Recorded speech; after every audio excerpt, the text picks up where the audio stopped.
Welcome to the Steve Reeve Podcast with the best moments from the past week and a few things that didn't make it to air. Thursday. Jason Voorhees going to be joining Peloton for some Halloween-themed workout sessions, which I got to say, interesting idea.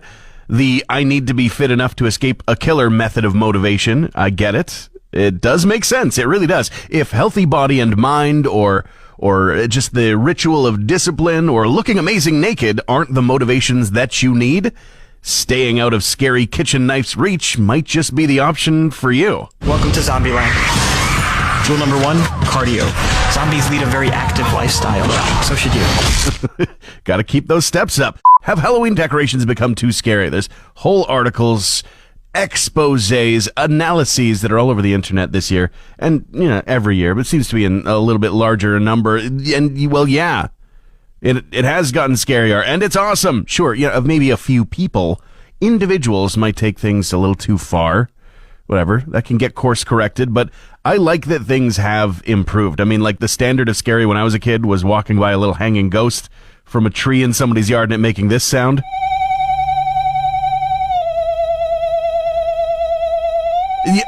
It's hard not to improve on that. It's pretty simple. Though, full disclosure, those things did do a spook to me as a kid. They were so loud. You're listening to the Steve Reeve Podcast from 100.5 Cruz FM. It's time for Cruz Music News with Steve Reeve. Today being the 30th anniversary of Wonderwall being released way back in 1995, it fits that Oasis have revealed a 30th anniversary limited edition for What's the Story Morning Glory, a 7-inch singles box set with all kinds of goodies in there, originally from 3 decades prior, but now with newfound fandom, newfound appeal after their first part of the Live in 95 tour that's going to be extending into 2026, they have mysteriously announced. Dave Mustaine in the news, taking back a Metallica song. He does say that on the final Megadeth album forthcoming, one of the songs is a cover. He says, but I actually wrote it, so it's kind of like a cover, kind of like my song. And that's going to be out in 2026. We don't know exactly when the final self-titled album is going to be released, but pre-orders are available, and then they'll be retiring following. At least that's what they're telling us. I never really quite believe it when rock stars or sports stars, big famous athletes, tell us they're retiring because they always come back. But unfortunately, sometimes people can't come back. That's the case with Rick Ocasek. The surviving members of the Cars have just revealed that they have actually been working on some of Rick's final songs he was working on in life. There was a tribute concert to the Cars that took place over the weekend with all kinds of people included, performing classics from the band, including Josh Freese from Nine Inch Nails, Corey Taylor from Slipknot, and they said that there is some work, some production that has been ongoing on songs that have never even seen the light of day before. Maybe we'll see that released in an album forthcoming as well. That's it for your music news this morning. I'm Steve Reeve. Friday. This is a scary thought for Halloween. Spending $20,000 on a brand new, state-of-the-art, top-of-the-line robot that can, kind of fold your laundry. Kind of. It's called the Neo, and it's come from the company 1X. They're accepting pre-orders, by the way, for anyone interested. Neo is 5'6", can carry up to 55 pounds, and has a battery life of about 4 hours. Also loves long walks on the beach.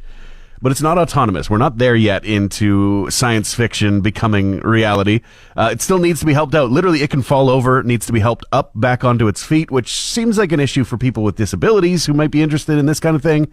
But I don't know. I'm not the mastermind here. It can also not do complex tasks. They were showing it off to a Wall Street Journal journalist, and they basically showed a bunch of tasks that this thing can do, but not a single one could it do by itself. There's a technician with a VR goggle set that will beam into the robot to help out with complex tasks, like doing those dishes.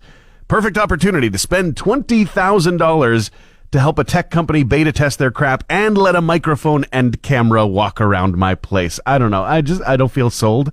There might be more of a market for people with mobility issues and challenges that can't easily do these kinds of things. Absolutely. I feel like that's really who it's for. But for that price and with all those caveats, I think I'll just unload the dishwasher. Some World Series facts for you here on Cruise Mornings. Well, it might be the 23rd appearance for the Dodgers in the Fall Classic out of, 121 instances of the World Series? It's the Blue Jays' third appearance only, third time any Canadian team has shown up. They've had a very good track record once they've arrived as well. Back when Canada did have two teams in the MLB before the Expos became the Washington Nationals, the Jays famously, of course, took the title in 1992 and in 1993. And in both cases, the Jays won the series 4-2 in Game 6.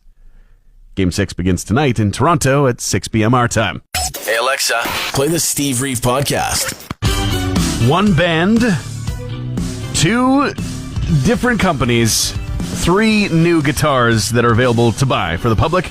That would be Oasis. First of all, Noel Gallagher, with a long-standing partnership with Gibson, they've now launched a limited edition Les Paul standard guitar, widely available. Now, actually, this guitar, this model, was released as a part of a limited lineup of only 25 models in a collector's package in the past, but now they've worked together to bring it to the fore once again.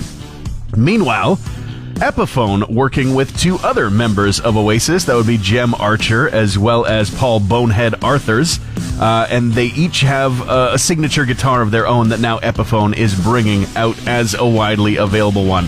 So 3 guitars available from the two different companies, thanks to the guitarists of one band. It's kind of wild all coming together at the same time. David Bowie, meanwhile, in the news because there's going to be a new documentary focusing on the final years of his life. Of course, he did die in 2016 at the age of 69 after a long battle with cancer, but only days after he released his final album, Black Star. And so this documentary from Channel 4 called The Final Act, at least a working title, is going to be out much later. They're just working on it right now, uncovering things, but the director did say it's a traditional music documentary celebrating triumph. And what fascinated Jonathan Stiasny the most was that when making this film, it was David Bowie's final chapter becoming not an ending, but a resurrection in his eyes. Meanwhile, Billie Eilish calling out some billionaires. She was recently at a show, a celebration of the Wall Street Journal Innovator Awards, winning one, and then saying, hey, if you're a billionaire, why are you a billionaire? Give your money away, shorties. And then afterwards, giving $11.5 million away to organizations dedicated to food equity, climate crisis, and more. That's it for your music news this morning. Phone line ringing right now. Hello. I missed a call about 20 minutes ago. Hi, is this Tristan? Yeah. Hey, if you didn't check your messages, I've got good news for you. Really? You won the Foo Fighters tickets, man. Oh, no way. Yes, sir. I'm so glad I got to talk to you because, this is really cool. I lost the chance and I missed the call. Yeah, what a call to miss. But hey, no, we got the tickets with your name on them. So September 17th, Commonwealth Stadium in Edmonton, Foo Fighters, Queens of the Stone Age, and more. You got 2 tickets before they're even on sale. That is crazy. How cool is that? I'm so jealous. I'm so happy for you, man. That's so wicked. Congrats and enjoy the show. All right, thanks a lot. Yeah, and happy Halloween, man. Transmission over. Want more Steve? New podcast episodes happen every Friday, or just tune into the Steve Reeve Show weekday mornings starting at 5:30 a.m. on 100.5 Cruz FM.